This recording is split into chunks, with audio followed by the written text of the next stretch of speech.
యేసయ్యా. హల్లెలూయా.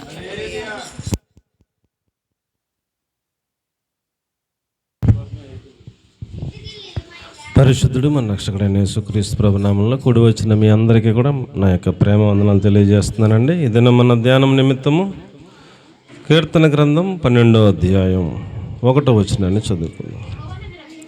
అంతే. యెహోవా నన్ను రక్షింపుము. చిన్న ప్రార్థన చేసుకుందాం. పరిశుద్ధము నమ్మకం కలిగిన మా ప్రియ పరలోకపు తండ్రి, అల్పుడు నన్ను నిష్ప్రయోజకుడు నన్ను మీ అగ్ని చేత కాల్చి అంగీకరించి పరిశుద్ధపరిచి మాకు ప్రయోజనకరమైన మీ పరలోకపు సింహాసనం యొద్ద నుంచి ఒక ఉపదేశాన్ని మాకు అందించి మీరే బోధకుడిగా బోధించి మమ్మల్ని సిద్ధపరచమని, ప్రతి విధమైన అల్లరిని ఆటంకాలని నిద్రమత్తు నవదేవతను యేసునామములో వేళ్లతో పెళ్లగించి నాశనం చేస్తూ ఉన్నాం. ఒప్పింప చేయవనిగా, గ్రహింప చేయవనిగా, సమ్మతి గల మనసు పుట్టించువనిగా, రక్షించువానిగా, కాపాడువానిగా మీ కార్యాలు మీ శైలిలో చేయమని పరిశుద్ధాత్మ దేవమ్మ చేతులకు అప్పగించుకుంటూ యేసయ్య పరిశుద్ధమైన నామంలో ప్రార్థించి అడిగి వేడుకొని పొంది ఉన్నాము తండ్రి, ఆమేన్. ప్రియులారా, మనం చదువుకున్న వాక్య భాగంలో దావీదు గారు, ఆయన మహారాజు, ఆయన దగ్గర అధికారం ఉంటుంది, ఆయన దగ్గర సైన్యం ఉంటుంది, ఆయన దగ్గర సంపద ఉంటుంది, ఆయన దగ్గర అన్నీ ఉంటాయి. అన్నీ ఉన్నటువంటి ఆయనే ప్రభువా నన్ను రక్షింపుము అని ప్రార్థన చేస్తున్నాడు.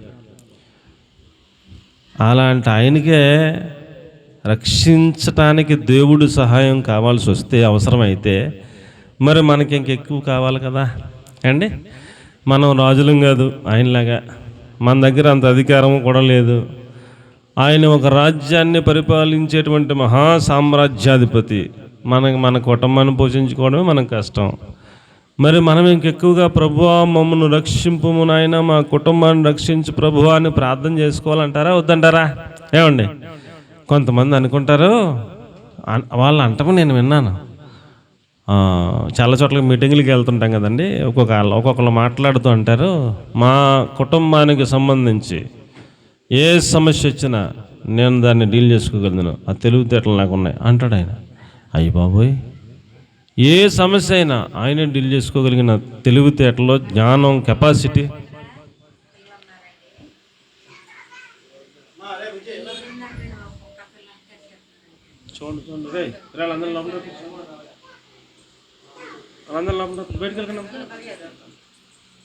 బయటకు వెళ్ళదు అమ్మా, కాసేపు లోపలే కూర్చోండి.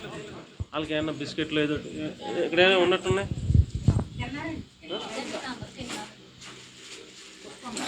ఇవ్వండి. బయటకు వెళ్ళకుండా చూడండి. అది అయిపోతే ఇంకోటి తీసుకొని కావాలి అమ్మా. బయటకు వెళ్ళకుండా రైట్ తీసుకో.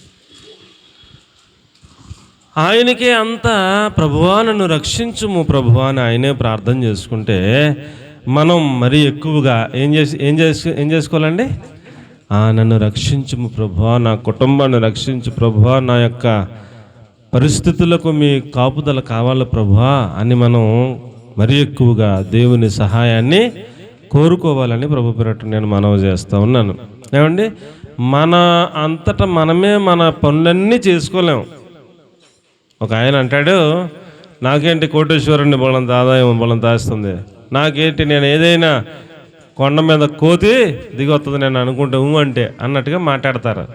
కోట్లు ఉన్న వాళ్ళే ఏదైనా తేడా వచ్చి హాస్పిటల్కి వెళ్తే డాక్టర్ గారికి ఎంత కావాలో అంత ఇస్తామండి, మా డాడీని బతికించండి అంటాడు కొడుకు. బాబు నువ్వు ఎంత కావాలో అంత ఇస్తాక నా చేతులు ఏముందరు బాబు, నా వల్ల ఏం కాదు అయిపోయింది అంటాడు, చేతులు ఎత్తాడు కదా.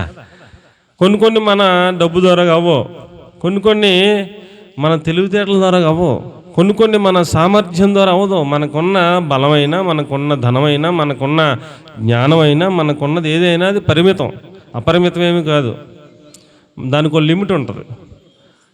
దేవుడికి ఉన్నటువంటి జ్ఞానం, ఆయనకున్న బలం, ఆయనకున్నటువంటి సామర్థ్యం అది అపరిమితమైంది.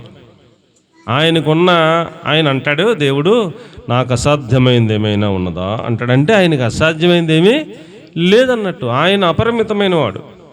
కాబట్టి మనం పరిమితమైన వాళ్ళ నుంచి చాలా జాగ్రత్తగా నేను ఎంతటో అనుకుని మనల్ని మనం జాగ్రత్తగా సముదాయించుకుని, నువ్వు అంతేం కాదురా అబ్బాయి, నువ్వు అంతేం కాదమ్మా, అంత కొంచెం హెచ్చుకు వెళ్ళిపోకో, ఆ ప్రభువు సహాయం లేకపోతే, ఆయన రక్షించకపోతే మనం ఏమీ కాదు అని మనం అర్థం చేసుకుని, మనం ప్రతిరోజు కూడా ప్రభువా మమ్మును రక్షింపుము నాయన అని మనం ప్రార్థన చేసుకోవాలి దేవుణ్ణి అని ప్రభు పేరట మీకు నేను మనవి చేస్తూ ఉన్నాను. కాబట్టి ప్రియులరా, ఏమని రక్షించమని కోరుకుంటున్నాడో భక్తుడు అని మనం కనుక ధ్యానం చేయగలిగితే, మొదటి పాయింట్ కీర్తన గ్రంథం 79వ అధ్యాయం 9వ వాక్యాన్ని మనం చూసినప్పుడు, నా పాపమును పరిహరించుము అని ప్రార్థన చేస్తున్నాడు. ఎలా రక్షించాలంటే అండి, నా పాపమును పరిహరించి నన్ను రక్షించుము అన్నాడు. నా రక్షణకర్తవగు దేవా, సహాయము చేయము, నీ నామమును బట్టి మా పాపములను పరిహరించి మమ్మను రక్షించుము అని ప్రార్థన చేస్తున్నాడండి. ఇప్పుడు ఆయన రాజు అయితే అవ్వచ్చును, ధనం ఉంటే ఉండొచ్చును, అధికారం ఉంటే ఉండొచ్చును, సైన్యం ఉంటే ఉండొచ్చును, కానీ ఆయన పాపము నుండి ఆయనను రక్షించగలిగింది వీటిలో దేని వలన కాదు.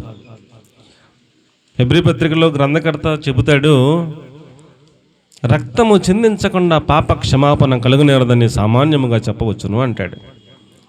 ఒక కర్చీఫ్ ఉందనుకోండి, ఆ కర్చీఫ్ బాగా రొంపట్టేసిన వాళ్ళకి ఇచ్చామనుకోండి, వాళ్ళు ఆ రొంప తగ్గేదాకా కర్చీఫ్ను వాడుకుంటారు. కర్చీఫ్ మొత్తం భయంకరంగా తయారవుతుంది, మురికి అంతా అయిపోతుంది. ఇప్పుడు ఆ కర్చీఫ్ను ఆ తల్లి తీసుకుని దానిని మరలా తెల్లగా చేయాలంటే దానికి సబ్బు పెట్టాలా వద్దా? సబ్బు పెట్టాలి, లేదా సరఫ్ పెట్టాలి, లేదా సోడా పెట్టాలి, ఏదోటి పెట్టాలి. పెట్టి దాన్ని చక్కగా రుద్ది దాన్ని ఉతికి చక్కగా గుంజితే అది ఎంత మురుగైందో, ఎంత నల్లగా అయిపోయిందో అయినా మరలా ఎలాగొచ్చేద్దండి, తెల్లగా మిల్లమిల్ల మెరిసిపోయేలాగా వచ్చేస్తుంది. ఆ సబ్బు దాన్ని శుభ్రం చేస్తుంది. అలాగే మనము మానవులం చేసిన పాపములను పరిహరించాలంటే అది రక్తం వల్లనే సాధ్యం. ప్రతిదానికి ఒక సొల్యూషన్ ఉంటుంది. అలాగే పాపి యొక్క పాపమును పరిహరించడం అనేది ఆ రక్తము చిందించడం వలన మాత్రమే ఆ పరిహారం జరుగుతుందని ఆది నుంచి కూడా అది జరుగుతూ ఉంది. అందుకని ఒక పాపం చేసిన వాడు ఒక గొర్రె పిల్లను, ఒక మేక పిల్లను, ఒక పావురపు ఆ యొక్క పిల్లను పట్టుకుని వెళ్ళి యాజకునికి ఇస్తే, ఆ మేక మీద ఇతడి చెయ్యిని పెట్టమని, ప్రభువా ఇతడు చేసిన పాపమును ఈ మేకలకు ట్రాన్స్ఫర్ చేస్తున్నాం, ఈ మేకను వధించి ఈ రక్తమును చిందించి దీన్ని బలియాగం చేయటం ద్వారా, బలిపీఠం మీద పెట్టడం ద్వారా ఈ యాగమును అంగీకరించి ఆ రక్తాన్ని చూసి అతడి పాపాన్ని క్షమించి ప్రభు అని యాజకుడు ప్రార్థన చేస్తే, ఆ రక్తాన్ని చూసి దేవుడు అతగాడిని క్షమించి పరిశుద్ధపరిచని పొమ్మనివాడు. అలాగనే ప్రతి పాపానికి ఒక్కొక్క పాపానికి ఒక్కొక్క బలియాగం కాదని ఒకేసారి యేసు ప్రభుల వారే దేవాది దేవుడై ఉండి ఆయనే మనుష్య రూపంలో వచ్చి ఆయనే బలియాగం అయిపోవటం ద్వారా, ఒక్కసారి తన రక్తమును చిందించడం ద్వారా ఇక మాటికి బలి అక్కర్లేదు, ఒక్కసారి చిందించిన రక్తం సరిపోద్ది, ఆ రక్తమే పరిశుద్ధపరుస్తుంది, పరిహరిస్తుంది పాపాన్ని అని చెప్పాడు. కాబట్టి ప్రియులరా, మన పాపములను పరిహరించాలంటే దేవుడే రావాలని, ఆ దేవుడు పరిశుద్ధుడై ఉండాలని, ఆయన రక్తము పవిత్రమైన రక్తమై ఉండాలని, ఆ రక్తము ప్రతి ఒక్క మానవుని పాపమును పరిహరిస్తుందని మన యొక్క అనేక గ్రంథాలలో మనకి దాని యొక్క వివరాలు మనకు కనపడతాయి. బైబిల్ గ్రంథాన్ని బట్టి మనం చదువుకుంటున్నాం, రక్తము చిందించకుండా పాప క్షమాపణ కలుగనేరదు అని బైబిల్ గ్రంథంలో చెప్పబడింది. అలాగే అన్ని గ్రంథాలలో కూడా ఈ భావం ఆ పెద్దలలో నుంచి మనకి స్పష్టంగా తెలియజేయబడుతూ ఉంటుంది. కాబట్టి ప్రియులరా, మనము ఏమి ప్రార్థన చేసుకోవాలంటే, మనలో ఉన్న ప్రతి ఒక్కరం కూడా ఏం ప్రార్థన చేసుకోవాలంటే, ప్రభువా నా పాపమును పరిహరించి నన్ను రక్షించుము అని మనం ప్రార్థన చేసుకోవాలి. మన పాపము మన మీద నిలిచి ఉన్న ఎడల మనము రక్షణ పొందలేదు. మనము పాపమునకు శిక్ష భరించవలసిన వారమే. మనకి ఆ పాపానికి శిక్ష మరణం, మరణానికి శిక్ష నరకం, వెళ్ళిపోవలసింది అందులోకి. అలాగే వెళ్ళకుండా ఉండాలనే ఆయన మన కోసం వచ్చి సిలువ బలియాగం చేసి రక్తాన్ని చిందించి, నన్ను నమ్మితే, సిలువను ఆశ్రయిస్తే, ప్రభువా నీ రక్తమును చిందించినావు కదా, నా పాపములు పరిహరించాయా అని అడిగితే, ప్రార్థన చేస్తే వారి పాపములను పరిహరించి రక్షిస్తానని అభయం ఇస్తున్నాడు దేవుడు. భూమి మీద ఉన్నటువంటి ప్రపంచం మొత్తం మీద ఉన్నటువంటి ఏ నామములను రక్షణ కలుగదు కానీ సిలువ మరణం పొందిన యేసుక్రీస్తు ప్రభుల వారి రక్తమును ఆశ్రయిస్తేనే రక్షణ కలుగుతుందని ఎవరైతే హృదయమందు నమ్మి విశ్వసించి నోటితో ఒప్పుకుంటారో వారిని ఆయన రక్తంలో పవిత్రపరిచి వారిని రక్షిస్తాడు అని దేవుని వాక్యం తెలియజేస్తూ ఉంది. కాబట్టి ప్రియులారా, మొట్టమొదట మనం చేయాల్సిన పని, ఆయన రాజుగారైనా, ఆయన చక్రవర్తి గారైనా, ఆయన ప్రపంచంలోనే ధనవంతుడైనా ఎవరైనా నీ పాపం పోవాలంటే వేరే మార్గం లేదు. నీవైనా నేనైనా ఎవరమైనా నా పాపమును పరిహరించి నన్ను రక్షించుము ప్రభువా అని ఒక ప్రార్థన చేసుకోవాలని ఖచ్చితంగా ప్రభు పేరట నేను మీ అందరికి కూడా తెలియజేస్తూ ఉన్నాను అండి. పాపములో మనలను పడేలాగా భక్తిహీనులు మనలను పాపంలో పడేలాగా చేస్తారంట. ఆల్రెడీ కొంతమంది ఉంటారు, వాళ్ళ పేరేంటండి? భక్తిహీనులు. వాళ్ళకి ఏముండదో? భక్తి ఉండదు. వాళ్ళకి భక్తి ఉండదు, వాళ్ళ భక్తిహీనులు. వాళ్ళు ఇంకొకరిని పాడు చేస్తారనమాట అండి, ఇంకొకరిని భక్తిహీనుడిగా తయారు చేస్తారు. ఇప్పుడు మన ప్రార్థనలో మనం ఏమని ప్రార్థన చేసుకునంటే, ప్రభువా నా పాపమును పరిహరించి నన్ను రక్షించుము ప్రభువా అని ప్రార్థన చేసుకుంటూనే, నన్ను భక్తిహీనుల చేతిలో నుంచి కూడా కాపాడు ప్రభువా, రక్షించు ప్రభువా అని మనం ప్రార్థన చేసుకోవాలి. లేకపోతే భక్తిహీనులు మనలను కూడా భక్తిహీనులుగా చేసేస్తారు. ఇప్పుడు మీకు బాగా అర్థం అవడం కోసం మీ పిల్లల కోసం ప్రతి తల్లి ప్రతి తండ్రి భారంగా ప్రార్థన చేయాలి. ప్రభువా మా పిల్లలకి ఏ అలవాట్లు అవ్వకుండా కాపాడు ప్రభువా, రక్షించు ప్రభువా. భక్తిహీనులు చాలామంది ఉంటారు, ఫ్రెండ్స్ ఉంటారు కదండి. ఫ్రెండ్స్ పార్టీ రా, మన ఫ్రెండ్ది పుట్టినరోజురా, కేక్ కటింగ్ రా అని చెప్పి కేకెత్తారని. వీడు ఫ్రెండ్ కదా, కేక్ కటింగే కదా అని వెళ్తాడు. అక్కడ కేక్ కటింగ్తో పాటు ఇంకా డ్రింకులు ఉంటాయి. డ్రింకులు అంటే అదొక మామూలు థమ్సప్ లెమకా కాదు, డ్రింకులు అంటే ఏవో డ్రింకులు పెడతారు అండి, ఆల్కహాల్ పెడతారు, ఇంకా దానికి సంబంధించిన రకరకాలన్నీ పెడతారు. ఇది హ్యాపీ టైం కదరా, ఇది సంతోష సమయం కదరా, పర్వాలేదురా కొంచెం తీసుకోరా అంటారు. ఏదో రకంగా అలవాటు చేసేస్తారు. తర్వాత మనం లాక్కోలేక పీక్కోలేక ఇది అలవాటు అయిపోయింది, కుర్రోడిని ఎలా కాపాడుకోవాలని మనం నెత్తునూరు బాదుకుంటాం. అసలు ఆ భక్తిహీనుల చేతుల నుంచే మా కుర్రోడిని రక్షించు ప్రభువా, కాపాడు ప్రభువా, అటు జతలుగా పోకుండా మీ కంచి కాపుతుల నుంచి ప్రభు మన చిన్ననాటి నుంచే ప్రార్థన చేసుకుంటూ దేవుడు పోకుండా కాపాడతాడా? కాపాడతాడు. వాళ్ళ పిలుస్తానంటారు, వీడు వెళ్ళకుండా దేవుడు కాపాడతాడు. ఏదో అడ్డం వేసి మనం జాగ్రత్తగా తప్పిస్తూ ఉంటాడు దేవుడు. భక్తిహీనులు బుళ్ళంతమంది ఉన్నారు. సిగరెట్ తాగుతా పక్కడికి ఎత్తాడాడు. ఫ్రెండ్స్ అందరూ చేసి పనులు అండి. ఆడు ఒకటి 2 సార్లు ఎలాగ అంటాడు, ఆడికి ఎత్తాడు. అరే తీసుకురా, ఏం పర్లేదురా అంటాడు. ఈడు మొహమాటం కొలిదే హే అంటే ఆయన బలవంతంగా పెట్టి ఆడి చేతిలో పెట్టేస్తారు. ఆడికి అలవాటు చేసేస్తారు. అరే కొంచెం ఆల్కహాల్ కూడా అలవాటు చేసేస్తారు. పర్లేదురా అని తీసుకెళ్ళిపోతారు. ఏదోటి అలాగా రకరకాల అలవాటు చేస్తుంటారు. భక్తిహీనుల చేతుల్లో పాపములో మునిగిపోయేలాగా, పాపములో కూరుకుపోయేలాగా, బయటపడలేనంతగా చిన్న పిల్లలు ఈ రోజుల్లో ఏమండి ఆల్కహాల్కి బానిసలు అయిపోతున్నారు. చిన్న పిల్లలు అయ్యో ఏమంటున్నారు అమ్మాయిని, డ్రగ్స్ ఏమంటాయి, గంజాయికి బానిసలు అయిపోతున్నారు. చిన్న పిల్లలే కుర్రోళ్ళు. ఏంటంటే ఎవడో కూడా చెప్తాడు నాకు, ఆడు గంజాయి అలవాటు పడ్డాడన్నా అంటే అయ్యి బాబోయ్ అనుకుంటాను నేను. ఆడి వయసు ఎంత, ఆడి గొడవ ఎంత చూస్తే ఆడికి అది లేకపోతే ఆడికి కాలేజీ ఆడదాం. ఎంత డబ్బులైన ఇంట్లో ఏదో రకంగా తెచ్చేసుకుని ఏదోటి చేసేసి మొత్తం మీద అది ఎక్కడ దొరుకుతుందో తెచ్చేసుకుంటాడు ఆడు. ఇలాగున్న బానిసలు అయిపోతున్నారు, ఆల్కహాల్కి బానిసలు అయిపోతున్నారు. మనం ఏం ప్రార్థన చేయాలి చెప్పండి, ఏం ప్రార్థన చేయాలి? చిన్నప్పటి నుంచి బిడ్డల కోసం, ప్రభువా మా బిడ్డలను భక్తిహీనుల చేతిలో నుంచి, చెప్పండి అమ్మా, భక్తిహీనుల చేతిలో నుంచి కాపాడండి ప్రభువా అని మనం ప్రార్థన చేసుకోవాలి. దేవుని కాపుదలను కోరుకోవాలి. ప్రియులారా, మన పిల్లల వయసుకు వస్తూ ఉంటారు, పెళ్ళిడి వయసుకు వస్తుంటారు, ఉద్యోగాల కోసం ప్రయత్నాలు చేస్తుంటారు, ఉద్యోగాలు వస్తుంటాయి. అక్కడ చెడిపోకుండా కాపాడు ప్రభు అని ప్రార్థన చేసుకోవాలి. ఆయన కాపుదల కోసం ప్రార్థన చేసుకోవాలి. రక్షించు ప్రభు, పాపమును పరిహరించి రక్షించు ప్రభు అని మనం ప్రార్థన చేసుకోవాలి. ఏమండి ఇంకా అంటాడు, నా అడుగులు జారి పడకుండా కాపాడు ప్రభువా. ఏమండి నా అడుగులు జారి పడకుండా కాపాడు ప్రభు. అడుగులు జారుతాయి సుమా, కాళ్ళు జారినా పర్లేదు, నోరు జారకూడదు ఏదో అంటారు పెద్దలు. అండి అంటే కాళ్ళు జారమని కాదు, కాళ్ళు జారతం కూడా ప్రమాదమే.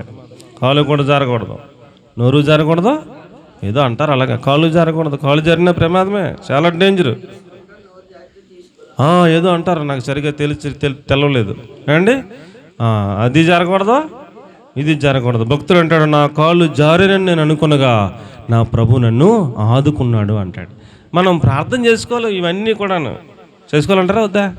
ప్రభువా, నా కాళ్ళు జారకుండా నన్ను రక్షించు ప్రభువా, నా పాపమును పరిహరించి నన్ను రక్షించు ప్రభువా, నా బిడ్డలు భక్తిహీనుల చేతిలో పడకుండా వారిని రక్షించి కాపాడు ప్రభువా, ఏమండి అని మనం ఏం చేయాలి? ప్రతిరోజు మనం ప్రార్థన చేసుకోవాలని మీకు నేను మనవి చేస్తూ ఉన్నాను. ఈ యొక్క భక్తిహీనులు ఏం చేస్తారంటే ఉరితాళ్ళు పెడతారంట. ఏం తాళ్ళు పెడతారంట? ఉరితాళ్ళు పెడతారంట. ఈడేదో చెప్తాడు, ఆడేదో తెలవకి వెళ్తాడో, ఎందులోనే ఇరికిచ్చేస్తారో అది ఉరితాడు అయిపోద్ది. అడిగి ఏమైపోద్దండి? ఉరితాడు అయిపోద్ది. మన తర్వాత మనం దాన్ని తీసుకుందామని తీసుకోలేము, వాడు మన చేతికి అందకుండా వెళ్ళిపోతాడు పిల్లడు. తర్వాత మనం ఎంత బాదుకున్నా, ఎంత బాధపడినా ఉపయోగం ఉండదు. భక్తిహీనులు ఉరితోళ్ళు పెడతారంట. ఇంకా వలలు వేస్తారంట. ఏం వేస్తారంట? వెళ్ళే దారిలో వలలు ఒగ్గుతారంట. ఆడు వెళ్తా వలలో చిక్కుకున్నాడంటే ఇంక అంతే, మళ్ళీ బయటకు వస్తాం కష్టం. వలలో చిక్కుకున్నాడంటే ఇంక అయిపోయినట్టే, జీవితం అయిపోయినట్టే. మళ్ళీ బయటకు వస్తాం ఆడి తరం కాదు. ఇంకా ఈ భక్తిహీనులు చేసే పనులు ఉరితోళ్ళు పెడతారంట, వలలు పెడతారంట. ఇంకా చెప్పాడు ఉచ్చులు పెడతారంట. ఏం పెడతారంటండి? ఒక జంతువును పట్టుకుంటాకి అడవుల్లో ఉచ్చులు పెడతారు. మీకు బాగా అర్థం అవడం కోసం ఎలకల కోసం వరిసేలో ఉచ్చులు పెడతారు. ఈ ఎలక మామూలుగా వచ్చి ఉచ్చు లేకపోతే మొత్తం అన్ని కచ్చి వెళ్ళిపోతుంటుంది, వరిసేను మొత్తం నాశనం అయిపోద్ది, ఏం పంట తక్కువ అయిపోద్ది. వీళ్ళు అక్కడక్కడ మధ్య మధ్యలో ఉచ్చులు పెట్టేస్తారనుకోండి, వచ్చినట్టు అలా అందులో పడిపోతుంటుంది. ఈ పొద్దున్న వెళ్ళి మొత్తం అన్ని కలెక్ట్ చేసుకుని వాటిని మళ్ళీ పాడు చేయకుండా కాపాడుకుంటాడు ఆయన. ఇలాగా మనుషులకి ఏం పెడతారంట? ఉచ్చులు పెడతారంట, వలలు పెడతారంట, ఉరితోళ్ళు పెడతారంట. భక్తిహీనుల చేతిలో పడిపోకుండా, నా అడుగులు జారిపోకుండా, నేను ఉరితాళ్ళలో పడిపోకుండా, నేను వలలో పడిపోకుండా, నేను ఉచ్చుల్లో పడిపోకుండా, బలాత్కారుల చేతిలో పడిపోకుండా, బలాత్కారంగా అండి స్వాధీనపరుచుకునే వాళ్ళు బోళ్ళంతమంది ఉంటారు. లేదా బలహీనుడి మీద పడిపోయి బలాత్కారం చేసి ఆడి స్థలాన్ని లాగేసుకునే వాళ్ళు ఉంటారు కదా అండి.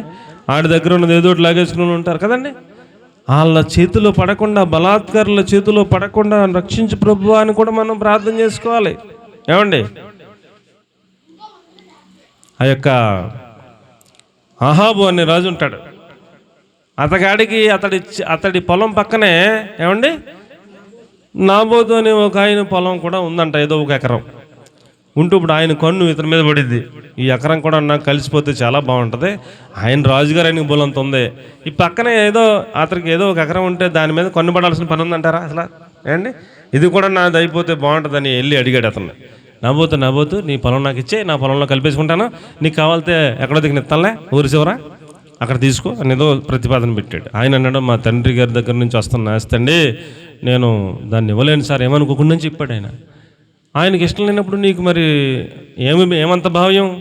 నేను అడిగినా ఇవ్వలేదని చెప్పేసి ఇంటికి వెళ్ళి ముఖం మార్చి కూర్చుంటే రాణి వచ్చి అలాగున్నావేటని అడిగితే ఇలాగ అడిగాను ఏమన్నాడంటే, అది అంత పని, మనం రాజు రాణి ఆడేవాడు ఇవ్వకపోతానికి అని ఇద్దరు సాక్షులను తీసుకొచ్చి అబద్ధ సాక్ష్యం చెప్పడం అని చెప్పేసి తగుపెట్టి ఆడేదో తిట్టినట్టు రాజుగారిని ఏదో అన్నట్టు ఏదో సృష్టించి అబద్ధ సాక్ష్యం చెప్పించి ఆయన్ని శిక్ష పడేటట్లుగా చంపించేసేటట్లుగా ఏర్పాటు చేసేసి లాగేసుకున్నారు అంతే పొలాన్ని. బలం కలిగిన వాళ్ళు బలాత్కారంగా లాగేసుకుంటారండి. మనం చేయగలిగింది ఏముండదు. మనం ముందే ప్రభువా బలాత్కారుల చేతిలో నుంచి నన్ను రక్షించు ప్రభు అని ప్రార్థన చేసుకుంటే, నీ పక్షంగా ఆయనే ఉంటే అవతల ఎంత బలవంతుడైనా లెంపకాయలు అడిగి తగులుతాయి, మనకు తగలం. మన దగ్గర నుంచి ఎవరు లాక్కోలేడు. కాబట్టి మొదటి పాయింట్లో మనం నేర్చుకోవాల్సింది ఏమిటంటే, నా పాపమును పరిహరించి నన్ను రక్షించు ప్రభువా.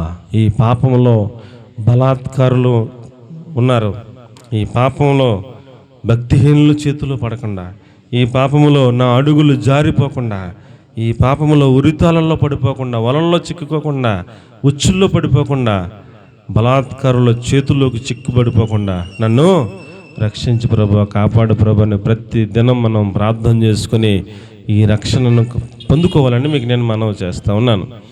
మనము కనుక మన మనస్సు మార్చుకోకపోతే, మన పాపమును ఒప్పుకోకపోతే మనము రక్షణ పొందలేము. ఏంటి కుదురుగా చూడండి, ఎందుకు మన పాపమును మనం ఒప్పుకోకపోతే మనము రక్షణ పొందలేము. కాబట్టి మనలో ప్రతి ఒక్కళ్ళం కూడా ఈ రోజున ప్రభువా, దావీదు మహారాజు అంతటా ఆయనే నన్ను రక్షించు ప్రభువా అని ప్రార్థన చేసుకున్నాడు కదా. ఆయన పాపముల నిమిత్తం నా పాపము నుంచి కూడా నన్ను పరిహరించి నీ రక్తంలో కడిగి, నా పాపాలన్నీ ఒప్పుకుంటున్నాను ప్రభువా, నీ రక్తంలో కడిగి పరిహరించి పవిత్రపరిచి నన్ను రక్షించు ప్రభువా అని మనం ప్రార్థన చేసుకుని పాపముల నుంచి విమోచింపబడాలని మొదటి పాయింట్లో మనం నేర్చుకోవాలి. ఆయనే రక్షించగలిగిన వాడు, ఆయనే సమర్థుడు, ఆయనే అధికారం కలిగిన వాడు. నలుగురు వచ్చి పైకప్పు ఇప్పి అలాగ పరుపు దింపితే యేసుప్రభు అన్నారు, ఆ లెంక చూసి, నాన్న ఏంటని అడిగితే, అయ్యా అతగాడిని రక్షిస్తామని విశ్వాసంతో తీసుకొచ్చామని అన్నారు. ఆ నలుగురు విశ్వాసాన్ని చూసి యేసుప్రభు ఏం మాట్లాడాలి, అక్కడ నిన్ను స్వస్థపరుస్తున్న వెళ్ళిపోవాలి. కానీ ఆయన అన్నాడు మొదటి మాట, నీ పాపములు క్షమించబడి ఉన్నవి అన్నాడు. పాపాలు క్షమించాడు. ముందు పాపాలు క్షమించడానికి ఆయనకు అధికారం ఉంది. ఆయన రక్తం చిందించబోతున్నాడు. ఇంకా అప్పుడు చిందించకపోయినా ఆయన చిందించబోతా ఉన్నాడు. ఆయనకు అధికారం ఉన్నది కాబట్టి ఆయన నీ పాపములు క్షమించబడి ఉన్నవి, నీ పరిపెత్తుకు నువ్వు వెళ్ళిపో అన్నాడు. అతడి పాపాలు క్షమించబడ్డాయి, అతడి అనారోగ్యము పోయింది, పరుపెత్తుకుని దర్జాకి వెళ్ళిపోయాడు. దేవునికి స్తోత్రం కలిగినగా. కాబట్టి ప్రియులరా, మన పాపములు క్షమించబడటం మొదట, తర్వాత మనం స్వస్థపరచబడటం రెండవది అనేది దేవుడు చెప్తున్నటువంటి పాఠం. మొట్టమొదట మనం ప్రార్థన చేసుకోవలసింది ఏమిటంటే, ప్రభువా నా పాపమును పరిహరించి నన్ను రక్షించుము. రక్షించటంలో కొన్ని మెట్లు ఉన్నాయి. ఆ మెట్లు మనం జాగ్రత్తగా నేర్చుకోవాలి. మొదటిగా, నీవు నీ పాపము నుంచి పరిహారం పొందకపోతే, నీవు రక్షణలోకి రాకపోతే, రెండో మెట్టు ఎక్కడం నీకు వల్ల కాదు. మొట్టమొదటి మెట్టే నీవు పాపములు పరిహరించబడే ఆ దేవాతి దేవుని శరణు వేడి ఆయన పాపములు క్షమించులాగున్న ప్రార్థన చేసుకోవాలని, రక్షణ అనుభవంలోకి రావాలని, మనసు మార్చుకోవాలని మీకు నేను మనవి చేస్తూ ఉన్నాను. అదే ఒకటో పాయింట్లోనే 140వ కీర్తన 4వ వచనాన్ని కనుక మనం చూస్తే, బలాత్కారము చేయు వారి చేతిలో నుండి నన్ను రక్షించుము.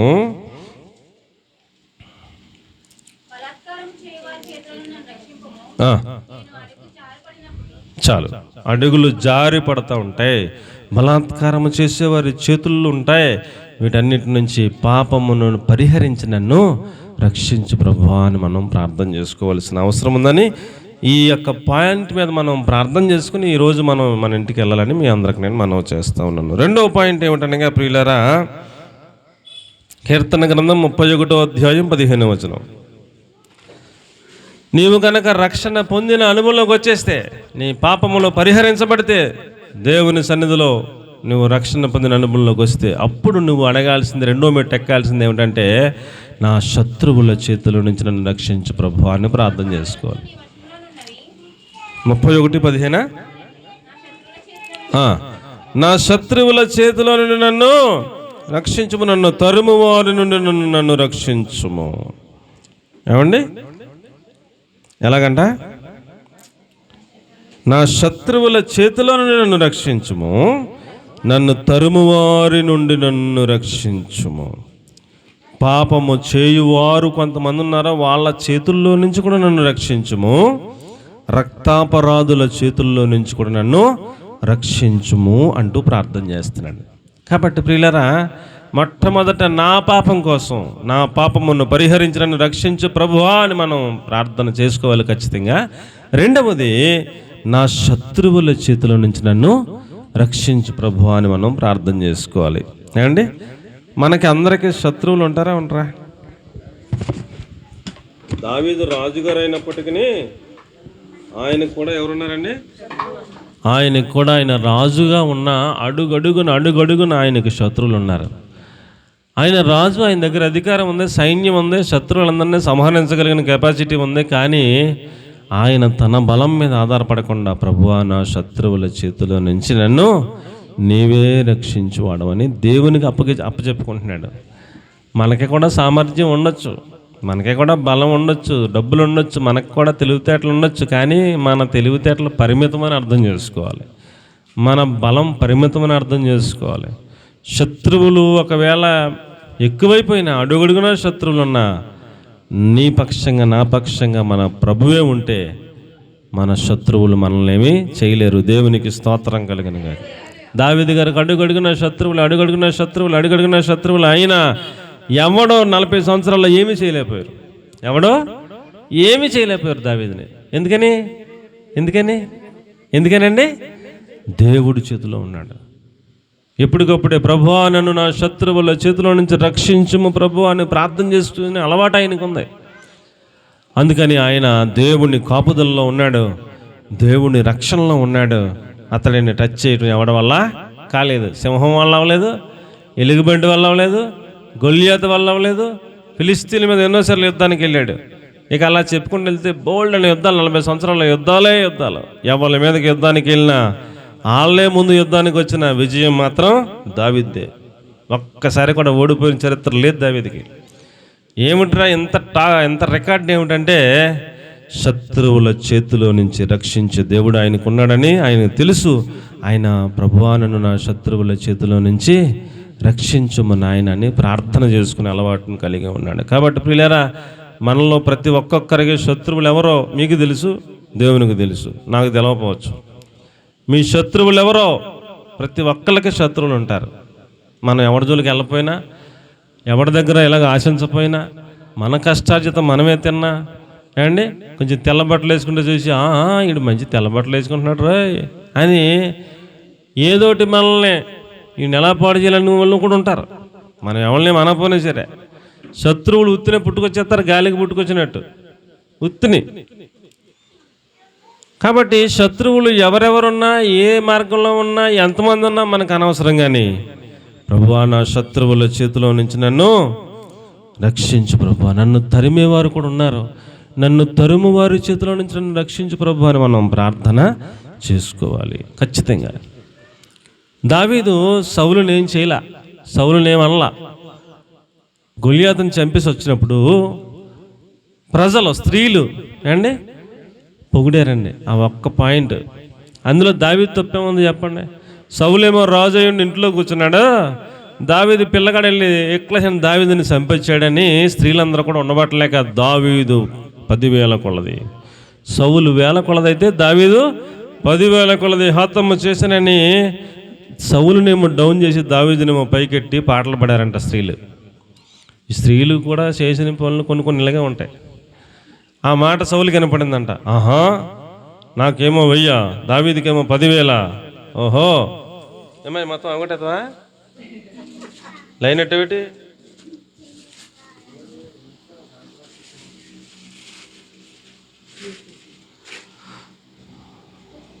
దావీదుకేమో 1000 అంటే, సౌలుకేమో 1000 అంటే దావీదుకేమో 10,000 అని అప్పుడే విషమ చూపు నిలిపేశాడంట. అప్పటికప్పుడే ఏమైపోయిందంటే దావీదు మీద విషపు చూపు నిలిపాను. ఇతడు రాజ్యం తీసుకుంటాడు కానీ ఇంకేం చేయగలదు నన్ను అని ఆ క్షణం నుంచి దావీదుని ఎలా చంపేద్దామని ప్లాన్ చేస్తున్నాడు. దావీదు ఏమని అన్నాడా సౌల్ని? ఏమనలా. పోనీ ఎప్పుడన్నా అడ్డం తిరగల. ఆఖరి క్షణం వరకు కూడా సౌలుకు లోబడి అతడు పంపిన చోట్లకల్లా సుబుద్ధి కలిగి పని చేసుకుంటూ వచ్చాడట దావీదు. ఒక పక్కన ఈటి చాలాసార్లు ఇసిరేసాడు చంపేస్తాక, అయినా కూడా ఆయన ఏం పని చెప్తే పని చేస్తున్నాడంట దగ్గరుండి దావీదు. అంత సుబుద్ధి కలిగి పనిచేసి దావీదు మీద విషపు చూపు నిలిపి ఎక్కడనుండో కనుక్కొని ఎంక్వైరీ పెట్టి పలానా గుహలో దాక్కున్నాడు అంటాడంటే సర్వసైన్యాన్ని వేసుకుని వెళ్ళిపోయేవాడు. దావీదేమో సామాన్యుడు, సౌలేమో రాజు. రాజుకి అధికారం ఎక్కువ, సామాన్యుడికి అధికారం ఎక్కువ, రాజుకి అధికారం ఎక్కువ. సైన్యాన్ని వేసుకెళ్ళిపోతే ఇంత సైన్యం ఒకవైపున, దావీదు ఒకవైపున. ఎప్పుడన్నా దావీదుని టచ్ చేయగలిగాడా సౌలు? ఎప్పుడన్నా ఏమైనా చేయగలిగాడా? ఏం చేయలేకపోయాడు. రాజు అయ్యుండి కూడా దావీదుని ఏమీ చేయలేకపోయాడు. ఒకసారి దావీదుగా సౌలే దొరికేశాడు గుహలో. దొరికేస్తే దావీదు చంపకుండా వదిలేశాడు. కాబట్టి ప్రియులరా, శత్రువుల చేతిలో నుంచి, తరుము వారి చేతిలో నుంచి మనలను రక్షించమని మనం దేవునికి ఎప్పుడు ఏం చేయాలి? ప్రార్థన చేసుకోవాలి. మనలను తరిమే వాళ్ళు ఉంటారు. ఉంటారా? మన తప్పేమీ లేకపోయినా మన వెనకాల పడే వాళ్ళు ఉంటారు, మనల్ని తరిమేవారు ఉంటారు ఏండి. మనం ప్రభువా నన్ను తరిమేవారి చేతిలో నుంచి నన్ను రక్షించు ప్రభువా, నా శత్రువుల చేతిలో నుంచి నన్ను రక్షించు ప్రభువా అని మనం ప్రార్థన చేసుకోవాలి. నా వైపు చూడండి ఎర్ర సముద్రం ముందు ఉంది, వెనకాల ఫరో సైన్యం తరుముకుంటూ వస్తుంది. ఇశ్రాయేలు మధ్యలో ఉండిపోయారు. ఇప్పుడు వాళ్ళు తిరుగుబాటు చేస్తే ఫరోకి వెళుతాడా, ఇశ్రాయేల్కి వెళుతారా? ఒకవేళ ఇశ్రాయేల్ అందరూ గుండె నిబ్బరం చేసుకుని వెనక్కి తిరిగి సరే సావో రేవో అని ఎదురు నిలబడితే ఎవరికి వెళుతారు? ఫరోకి వెళుతాడు. మళ్ళీ వీళ్ళందరినీ మళ్ళీ బానిసలుగా తీసుకుపోతాడు, చంపినగాడికి చంపేస్తాడు కదా. ఇప్పుడు వీళ్ళందరూ ఏం చేస్తున్నారు? వెనకాల చూస్తే ఫరో సైన్యం, ముందు సముద్రం, మోసే బాబు ఏంటి ఇక్కడ మమ్మల్ని చంపేస్తారా ఏంటి అని వీళ్ళందరూ గోల పెడుతుంటే మోసే వీళ్ళందరి పక్షంగా ప్రార్థన చేస్తున్నాడు.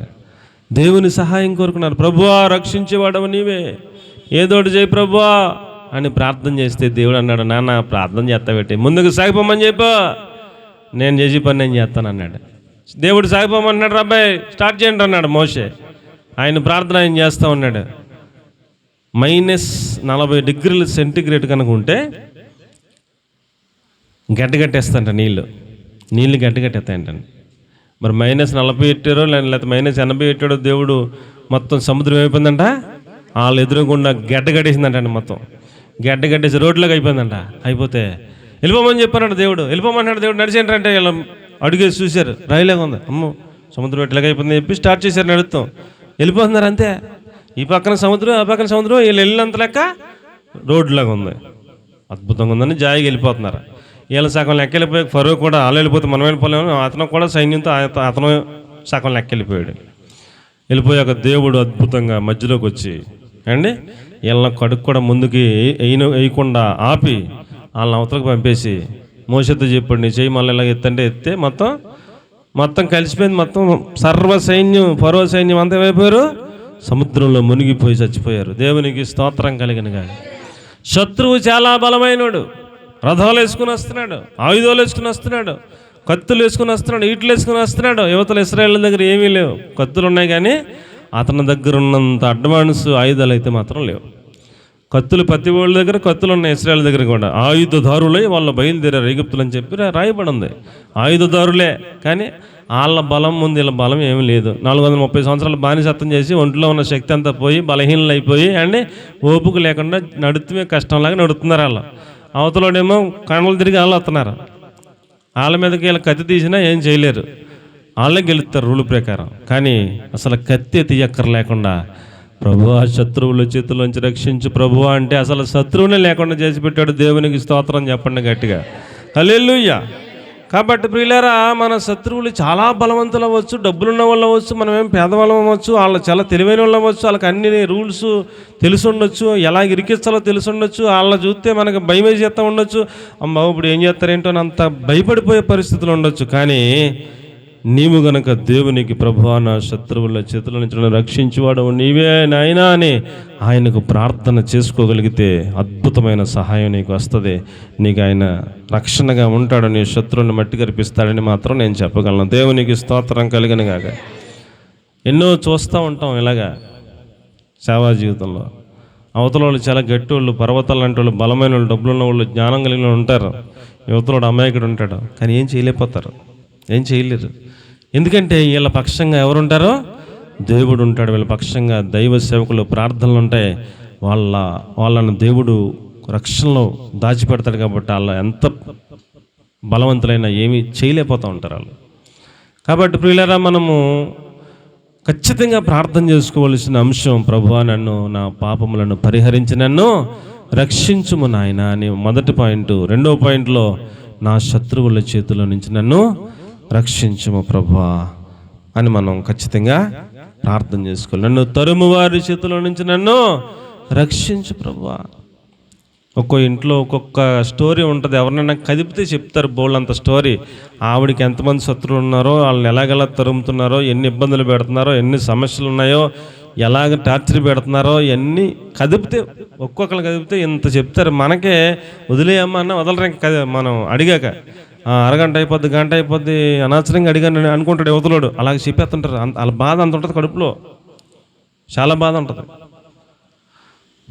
మొన్న ఒక ఆయన చెప్తున్నాడు నాకు, మా ఒక అక్క దగ్గరికి వెళ్ళానండి. వెళ్ళి అక్క నీకేంటి అక్క డబ్బులు ఉన్నదని అని అన్నానండి. మొదలెట్టిందండి ఆవిడ బాధ చెప్తే మొదలెట్టిందండి. అరగంట అయిపోయింది, గంట అయిపోయింది, గంటన్నర అయిపోతుంది, వదులుతలేదండి. అక్క నేను వెళ్తానక్క, పాలు తెచ్చానక్క, పిల్లలకి కాయాలక్క, వండుతాండా వదులుతలేదండి. ఇక ఎంతసేపు అయినా బాధలు, ఆవిడ చెప్పి బాధలు ఏంటి నాకు మెంటలు వచ్చేసింది. ఎంత డబ్బులు ఉన్నాయి ఈవిడికి ఏంటి అనుకున్నాను, అన్ని బాధలు చెప్పిందండి. అసలు అన్ని బాధలు అయితే మనం తట్టుకోలేమంటాడు. మళ్ళీ ఎవరిని కదిపినా కదపకూడదు, కానీ కదిపితే చాలా అమ్మ బాబోయ్ ప్రతి వాళ్ళు బాధలు ఉన్నాయండి అక్కడ. మళ్ళీ నాకే కదండి ప్రతి వాళ్ళకి బాధలు ఉన్నాయండి అన్నాడు. కదపకూడదురా బాబు, కదిపితే అలాగే ఉంటుంది అనుకున్నాను నేను. కాబట్టి ప్రియులారా, ప్రతి వాళ్ళకి ఉంటాయి శత్రువులు, తరిమేవారు అండి. డబ్బులు ఉంటాయి కానీ మనశ్శాంతి ఉండదు.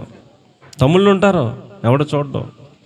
ఇంట్లోనే కోడలు ఉంటుంది, టీగా చెబుతాం. డబ్బులు ఉంటాయండి, బాధలు ఉంటాయండి. అలా బాధలు కదిపితే చెప్తారు మనకి, కడుపు తరుక్కుపోద్ది వాళ్ళ బాధలు చెప్తుంటే. డబ్బులు ఉన్నాయి, జీవితాంతం కాలం సరిపడిన డబ్బులు మిగిలిపోతాయి ఎంత తిన్నా. కానీ ఎవరో కొన్నెత్తి చూడరు, పక్కనే ఉంటారు. ఏమైనా కావాలితే మళ్ళీ వెళ్ళి అడుగుతారా, తెచ్చుకుంటారా, వాళ్ళ అవసరాలు తెచ్చుకుంటారా. ఆవిడకి ఏదైనా ఎవడో చూడడం ఉంటారండి. బోళ్ళని బాధలు ఉంటాయి ప్రతి వాళ్ళకి. మనం ప్రార్థన దేవునికి చేసుకోవాలి. అయ్యా నా శత్రువుల నుంచి నన్ను రక్షించు ప్రభువా, నన్ను తరిమేవారి చేతిలో నుంచి నన్ను రక్షించు ప్రభువా, రక్తాపరాధుల చేతిలో నుంచి నన్ను రక్షించు ప్రభువా, పాపము చేయువారి చేతిలో నుంచి నన్ను రక్షించు ప్రభువా అని మనం ప్రార్థన చేసుకోవాలి. మొదటి పాయింట్ ఏంటి చెప్పండి? పాపమును పరిహరించి నా పాపమును నన్ను రక్షించు ప్రభువా. రెండో పాయింట్ ఏంటి చెప్పండి? శత్రువుల చేతిలో నుంచి నన్ను రక్షించు ప్రభువా. మూడవది ద్వితీయోపదేశకాండం 32వ అధ్యాయం 2వ వచనం.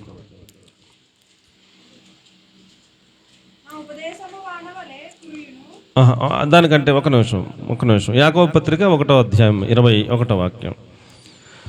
యాకోబు పత్రిక 1వ అధ్యాయం 21వ వాక్యం. సమస్త కల్మషమును వెర్రవీగుచున్న దుష్టత్వమును మాని లోపల నాటబడి మీ ఆత్మలను రక్షించుటకు శక్తిగల వాక్యమును సాత్వికముతో అంగీకరించండి. మన మొదటి పాయింట్ నా పాపమును పరిహరించి రక్షించు ప్రభువా, అది మొదటి పాయింట్. రెండో పాయింట్ చెప్పాలి, నా శత్రువుల చేతిలో నుంచి రక్షించు ప్రభువా. మూడో పాయింట్, నా ఆత్మను రక్షించు ప్రభువా. చెప్పండి, ఏనా అర్థమవుతుందంటారా? పోనీ అన్నీ ఒక లైన్లో ఉన్నాయా లేవా? మీకు ఈజీగా గుర్తుండవా అండి? పాపము పరిహరించి రక్షించు ప్రభువా, శత్రువుల చేతుల నుంచి రక్షించు ప్రభువా, నా ఆత్మను రక్షించు ప్రభువా. ఒక లైన్లోనేగా చెప్తున్నాను అండి. గుర్తుపెట్టుకోండి, రాసుకోండి, ధ్యానం చేయండి, అలాంటి ప్రార్థనలు చేసుకోండి. మీ ఆత్మీయ జీవితాలకి ఎంతో మేలుకరంగా ఉంటుందని మాత్రం నేను చెప్పగలను. దేవునికి స్తోత్రం కలుగును గాక. హల్లెలూయా. ఆత్మను రక్షించుకోవాలంటే వాక్యం మాత్రమే. ఏమంటాడు అక్కడ? ఆత్మను రక్షించగలిగిన వాక్యముతో నన్ను రక్షించు ప్రభువా, నా ఆత్మనని ప్రార్థన చేసుకుంటా ఉన్నాడు. అంతేనా? ఏం ప్రార్థన చేస్తున్నాడు చెప్పండి? ఆత్మను రక్షించగలిగిన వాక్యముతో. అంతేనా? ఏమంటాడు? చదవమ్మా మళ్ళీ. శక్తిగల వాక్యము, ఆత్మలను రక్షించుటకు శక్తి కలిగిన వాక్యము అన్నాడు. ఏమండి? కాబట్టి నా ఆత్మను వాక్యము ద్వారా రక్షించు ప్రభువా అని మనం ప్రార్థన చేసుకోవాలి. ఏమండి? కాబట్టి రక్షించేవాడు ఆయనే, ఒప్పింపచేసేవాడు ఆయనే, సమ్మతి గల మనసు పుట్టించేవాడు ఆయనే, కాపాడేవాడు ఆయనే, అన్నీ ఆయనే చేస్తాడు. ఆయన సేవకుని ద్వారా వాక్యం తెలియజేసి కార్యం ఆయన చేస్తాడు. కాబట్టి ప్రియులరా, మనం రక్షింపబడులాగున, మన ఆత్మను మనము కాపాడుకునేలాగున మనం నా ఆత్మను రక్షించు ప్రభువా అని మాత్రం ప్రార్థన చేసుకోవాలని మీకు నేను మనవి చేస్తూ ఉన్నాను. ఆయన వాక్యం ఎలా ఉంటుందంటే తెలుసా? వాన వలె ఉంటుందంట. ఎలా ఉంటుందంట? వాన వలె ఉంటుందంట. ఆయన వాక్యం మంచు వలె ఉంటుందంట. ఆయన వాక్యం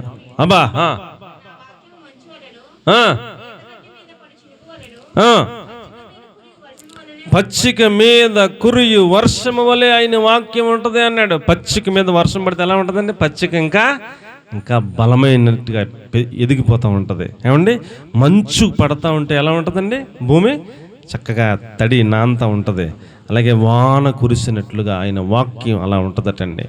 అలాగే ఎఫెసీ పత్రిక 5వ అధ్యాయం 24వ వాక్యం అంటాడు, వాక్యం అనే ఉదక స్నానము చేత మిమ్మల్ని మీరు పరిశుద్ధపరుచుకోవాలన్నట్టు చెప్పాడు. మనల్ని మనం ఎలా పరిశుద్ధపరచుకోవాలంట? వాక్యం అనే ఉదక స్నానం. మనం స్నానం చేస్తాం కదా ప్రతిరోజు, ఒక బకెట్ నీళ్ళు 2 బకెట్ నీళ్ళు అవుతాయి మనకు స్నానానికి కదా, ఏమండి? అలా చేస్తేనే పరిశుభ్రంగా చేసినట్టు లెక్క. చెంబుడట్టుకు వెళ్ళి నేను స్నానం చేసినంటే ఎలా ఉంటుంది? చిరగ్గా ఉంటుంది. అలాగే వాక్యం కూడా అలాగ సమృద్ధి అయిన వాక్యం మన మీద కొమ్మరింపబడుతూ ఉంటే ఆ వాక్యము చేత మనల్ని మనం ఆత్మను శుద్ధీకరణ చేసుకోవాలి, ఉదక స్నానము చేసుకోవాలి. వర్షం పడినట్టుగా, మంచు పడినట్టుగా, చినుకులు పడినట్టుగా, ఏమండి, వాన పడినట్లుగా మనం ఆ లేత గడ్డి మీద పడితే ఎలా ఉంటుందండి? మీరు పొద్దున్నే వర్షం పడినప్పుడు వెళ్ళి చూడండి లేత గడ్డిని ఫ్రెష్గా, అసలు ఎక్కడ శుద్ధమన్నా ఇంత మలినం కూడా కనపడకుండా నిగనిగలాడిపోతూ ఉంటుంది. అలాగున్న మనల్ని మనం ఏం చేసుకోవాలంట? వాక్యము ద్వారా మన ఆత్మను రక్షించుకోవడానికే మనం శుద్ధీకరించుకోవాలన్నాడు. దేవునికి మహిమ కలుగునుగాక. ఏమండి, యవనస్తులు దేని చేత తమ నడతను శుద్ధీకరించుకుంటారు? నీ వాక్యమును జాగ్రత్తగా చూచుకుంటూ చేతనే కదా అంటాడు. 119 కీర్తన 9వ వచనం. మనల్ని మనం శుద్ధీకరించుకుని మన ఆత్మను రక్షించుకునే విధానం ఎలాగో చెప్పాడు. యవనులు దేని చేత తమ నడతను శుద్ధి చేసుకుందరు? నీ వాక్యమును బట్టి దానిని జాగ్రత్తగా చూచుకొనుట చేతనే కదా అన్నాడు. అంతే చాలమ్మ. ఆయన వాక్యమును బట్టి జాగ్రత్తగా చూసుకుంటే యవనస్తులు తమ నడతను శుద్ధి చేసుకోవచ్చు అని చెప్తున్నాడు. దేవునికి స్తోత్రం చెప్పండి. హల్లెలూయా. 119 కీర్తన 11వ వచనం మనం చూస్తే మన హృదయంలో ఆయన వాక్యం ఉంచుకుంటే మనం పాపం చేయకుండా ఉండొచ్చు అంట. అంతేనమ్మా? నా హృదయంలో నీ వాక్యమును ఉంచుకుని ఉన్నాను కాబట్టి నేను పాపము చేయకుండానట్లుగా కాపాడబడుతున్నాను అని చెప్పాడు. మనము ప్రియులరా మన ఆత్మను రక్షించుకోవాలి అంటే ఉన్న ఒకే ఒక ఆధారం, సోర్సు ఆయన వాక్యం అని చెప్తోంది. కాబట్టి ప్రతిరోజు ఉదయాన్నే ఏం చేయాలి? వాక్యాన్ని చదవాలి, సాయంత్రం వాక్యాన్ని చదవాలి, మధ్యాహ్నం వాక్యాన్ని చదవాలి అండి, వాక్యాన్ని ధ్యానం చేయాలి, వాక్యాన్ని హృదయంలో భద్రపరుచుకోవాలి. వాక్యం ఎవరి హృదయంలో ఉంటుందో వారు సైతానును జయించగలుగుతారు, దుష్టుని జయించగలుగుతారు, పాపమును జయించగలుగుతారు. వారి ఆత్మ ఎప్పుడు శుద్ధీకరించబడి ఉంటుంది. అర్థమైన వాళ్ళందరూ స్తోత్రం చెప్పండి. 119:28 ప్రభువా నీ వాక్యమును బట్టి నన్ను స్థిరపరచుము అన్నాడు. అంతే, స్థిరం. ఏమండి, మీకు స్థిరం అంటే చెప్తున్నాను, అమ్మన వైపు చూడండి సరే. ఒక ఆయన ఇంకొక ఆయనకి ఒక 9,000 ఇవ్వాలి. ఈయన ఆయన కనపడ్డప్పుడల్లా అడుగుతాడు, అయ్యా అని అడుగుతాడు. అడిగితే ఆయన అంటాడు 2 రోజుల్లో ఇచ్చేస్తాను. ఏమంటాడండి? 2 రోజుల్లో ఇచ్చేస్తాను. ఈయన వెళ్ళిపోతాడు. మళ్ళీ 2-3 రోజులు పోయి మళ్ళీ కనపడతాడు, అయ్యా అవును బాబు 2 రోజులు ఇచ్చేస్తాను. సంవత్సరం అయిపోయినా సరే అదే మాట, 50 సార్లు అడిగినా అదే మాట, 100 సార్లు అడిగినా అదే మాట, 2 రోజులు ఇచ్చేది. అంటే దానికి ఏమైనా అర్థం ఉందా అండి? ఏమి లేదు, అతనికి స్థిరం లేదు, మాట మీద ఏమి లేదు, స్థిరం లేదు. ఎప్పుడు అడిగినా 2 అంటాడు, అంతే 2 రోజులు అంటాడంటే. ఆయన దృష్టిలో ఎప్పుడైనా 2 రోజులే. ఇక మరి దెబ్బలాడుకునే వాళ్ళు అయితే, కోపిస్టులు అయితే కొట్టేసుకుంటారు అనమాట. దెబ్బలాట ఆడే వాళ్ళం కాదు కాబట్టి, మాట కూడా అనలేం కాబట్టి అయ్యా అంటాం. అంటే 2 రోజులు అంటాడు, ప్రభువా చూసుకో అంటాం, వెళ్ళిపోతాం అంతే. సంవత్సరం అయిపోయినా అదే డైలాగ్, 2 రోజులు అయ్యా 2 రోజులు అంటాడు అంతే. పైసా ఇవ్వడం. దేవుడే న్యాయం చేయాలి దానికి. కాబట్టి ప్రియులరా, మనలో ప్రతి ఒక్కరిలో స్థిరం ఉండాలి. ఒక మాట అన్నామంటే స్థిరంగా ఉండాలి, ఒక పని చేసామంటే స్థిరంగా ఉండాలి. స్థిరం లేకుండా రేపు పొద్దున్న ఎత్తానండి అంటాడు, రాడా. రేపు పొద్దున్న ఎత్తానని అంటాడు, ఎవడా. ఉత్తిది స్థిరం లేని మాటలు. కాబట్టి ప్రభువా నన్ను స్థిరపరచుము. ఎందులో స్థిరపరచాలా? నీ వాక్యమును బట్టి నన్ను స్థిరపరచు ప్రభువా. నేను తెల్లర్లైతే అమ్మ గుడి చేస్తాను అనుకుంటున్నాను, నా వల్ల అవుతలేదు, నన్ను స్థిరపరచు ప్రభు అని ప్రార్థన చేసుకోవాలా. చేసుకుంటే స్థిరపరుస్తాడు. కాబట్టి ఇంకా ముందుకెళ్తే 119:38 నీ భయమును నీ వాక్యము నాకు పుట్టించుతున్నది అన్నాడు. ఆయన వాక్యం మనకేం చేస్తుందంట? ఆయన అంటే మనకి భయమును పుట్టిస్తుందంట ఆయన వాక్యం. కాబట్టి మన ఆత్మను మనము రక్షించుకోవాలంటే ఆయన వాక్యం చేత మనం భయం కలిగి ఉండాలి. భయం ఉన్నవాడు పాపం చేస్తాడా? భయం లేనివాడు పాపం చేస్తాడా? సామెత చెప్తారు కదా, భయం లేని కోడి బజార్లో గుడ్డెట్టిందంట. భయం ఉన్నా కూడా ఇంట్లో పెడుతుందా, చక్కగా ఆ కోలగుళ్ళో పెడుతుంది యజమానికి అందిలాగా. భయం లేని కూడా వెళ్ళి బజార్లో పెడుతుందా, బజార్లో పెడితే యజమానికి అందుతుంది, ఆవిడ కూడా అడ్డుపోతాడు. కాబట్టి చాలామందిలో ఏమి లేదు, అసలు భయం లేదు. భయం ఉన్నవాడు పాపం చేయడు. నా దేవుడు నన్ను చూస్తున్నాడని భయం ఉన్నవాడు చాలా జాగ్రత్తగా మాట్లాడతాడు. ఎక్కడ పడితే అక్కడ ఎలా పడితే అలా మాట్లాడతాడు, ఎలా పడితే అలా పని చేయడు. అతడిలో దేవుని భయం కడుపులో ఉంటుంది. ఆ భయమును నాకు పుట్టించేటట్లుగా నీ వాక్యము చేత ఆ భయాన్ని పుట్టించి ప్రభు అని ప్రార్థన చేస్తున్నాడు. ఇలా ప్రార్థన చేసే వాళ్ళు ఆత్మను రక్షించుకుంటారా, రక్షించుకోరా? ఖచ్చితంగా రక్షించుకుంటారు. కాబట్టి ప్రియులరా, ఇంకా కొంచెం ముందుకెళ్తా అంటే 119:50 నీ వాక్యము నన్ను బ్రతికిస్తూ ఉంది, నా బాధలలో ఇదే నాకు నెమ్మది కలిగిస్తూ ఉంది అన్నాడు. నీకు వచ్చే ఏ బాధలైనా, ఏ కష్టంలోనైనా, ఏ కన్నీటిలోనైనా, ఏ దుఃఖంలోనైనా ఆయన వాక్యము నిన్ను బ్రతికించేదిగా ఉంది. చచ్చిపోయే పరిస్థితుల నుంచి నీకు నెమ్మదినిచ్చేదిగా ఉంది ఆయన వాక్యం అని నేను మీకు మనవి చేస్తూ ఉన్నాను. ఇంకా కొంచెం ముందుకెళ్తే అంటాడు 119:105 నీ వాక్యము నా పాదములకు దీపమును, నా త్రోవకు వెలుగునై ఉన్నది అన్నాడు. మనం నడుస్తూ ఉండగా దారిలో చీకటికి ఉందనుకోండి, ఎదురుగుండా గొప్ప ఉందో ఏముందో మనకి ఏం తెలుస్తుంది? చీకటిలో నడుతూ ఎదురుగుండా గొప్పని తన్నేసుకుంటే దవేళ్ళు పడిపోతాం, ముందుకి మొత్తం పళ్ళు ఊడిపోతాయి. అదే చీకటిలో వెలుగుంటే, పాదములకు దీపం ఉంటే, ముందుగా ఎలుగు కనపడతా ఉంటే పాదాల దగ్గర పడిపోతామా? పడం, అస్సలు సమస్య లేదు, పడం. నా త్రోవలో నాకు వెలుగుగాను, నా పాదములకు దీపముగాను నీ వాక్యం ఉంటే నేను ఎందుకు పడతాను? పడినా నా ఆత్మను కాపాడుకుంటాను. కాబట్టి ప్రియులారా, వాక్యము ఇన్ని రకాలుగా మన ఆత్మలను కాపాడుతుందనే సత్యాన్ని దేవుడు తెలియజేస్తూ ఉన్న కారణం చేత మనం ప్రభువా నా ఆత్మను రక్షించు ప్రభువా నీ వాక్యము ద్వారా అని మనం ప్రార్థన చేసుకోవాలి. అర్థమైన వాళ్ళందరూ స్తోత్రం చెప్పండి. ఏమేమి ప్రార్థన చేయాలి చెప్పండి? 3 మాటలు చెప్పాను. నా పాపమును పరిహరించి రక్షించు ప్రభువా. రెండోది, నా శత్రువుల చేతుల నుంచి రక్షించు ప్రభువా. మూడవది, నా ఆత్మను రక్షించు ప్రభువా నీ వాక్యము ద్వారా. నాలుగవది 1 పేతురు 3:21 బాప్తిస్మం మనలను రక్షిస్తుంది అన్నాడు.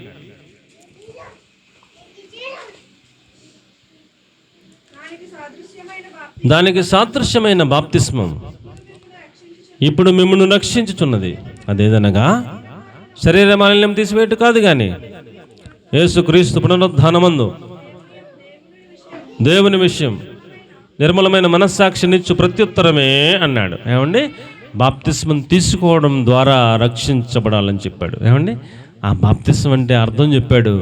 బాప్తిస్మం అంటే యేసు ప్రభుతో పాటు చచ్చిపోయిన అనుభవంలోకి అలాగ నీళ్ళలో ముంచినప్పుడు ఆయనతో పాటు మనం కూడా చచ్చిపోయినట్టు, పాతి పెట్టబడినట్టు, అలా నీళ్ళ నుంచి మరలా పైకి లేపినప్పుడు మరలా ఆయన పునరుద్ధానుడై సజీవుడై లేచిన ప్రకారం మన పాత బతుకంతా నీళ్ళలో మునిగిపోయింది. మళ్ళీ పైకి లేపినప్పుడు కొత్త బతుకు, అప్పుడే పుట్టిన శిశువులను పోలిన వాళ్ళమై ఇక నుంచి బతికేది ప్రభు కోసమే అన్నట్టుగా పునరుద్ధాన బలముతో, శక్తితో బ్రతుకు నిమిత్తం బాప్తిస్మం తీసుకుని రక్షణ అనుభవంలోకి రండి అని చెప్పాడు.